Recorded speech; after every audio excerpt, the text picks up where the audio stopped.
Hello friends, welcome to Tridevi cooking channel.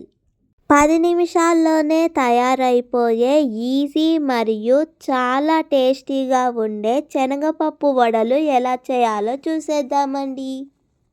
ఒక mixie జార్లోకి కొద్దిసేపు నానబెట్టి ఉంచుకున్న శనగపప్పును వేసుకోండి. కొన్ని అల్లం ముక్కలను కూడా వేసుకోండి. కొన్ని పచ్చిమిరపకాయ ముక్కలను 2గా విరగ్గొట్టుకుని వేసుకోండి.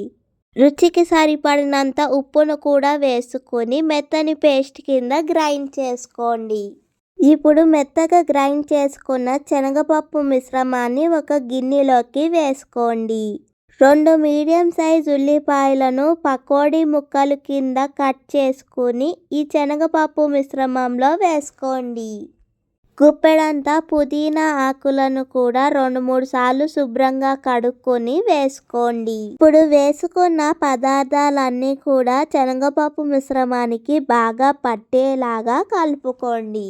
ఈ విధంగా మిశ్రమాన్ని బాగా కలుపుకున్నాక స్టవ్ మీద పాన్ పెట్టుకుని డీప్ ఫ్రైకి సరిపడా నూనెను వేసుకోండి.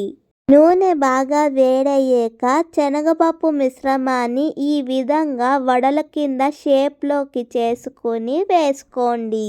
శనగపప్పు వడలను 2 వైపులు కూడా బాగా తిప్పుకుంటూ నెమ్మదిగా దూర బంగారు రంగులోకి మారేంత వరకు వేయించుకోండి. మీడియం ఫ్లేమ్లో పెట్టుకుని వడలు లోపల వరకు కూడా బాగా వేగేలాగా కలుపుతూ వేయించుకోండి.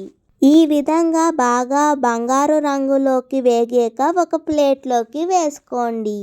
ఎంతో ఈజీగా 10 నిమిషాల్లో మన వేడి వేడి శనగపప్పు వడలు తయారైపోయాయండి. మార్నింగ్ బ్రేక్ఫాస్ట్ కింద కానీ ఈవినింగ్ స్నాక్స్ కింద కానీ వేడి వేడిగా ఈ శనగపప్పు వడలను ఒకసారి తప్పకుండా ట్రై చేసి చూడండి. మీకు ఈ రెసిపీ కనుక నచ్చితే లైక్ చేయండి, షేర్ చేయండి మరియు సబ్స్క్రైబ్ చేసుకోండి.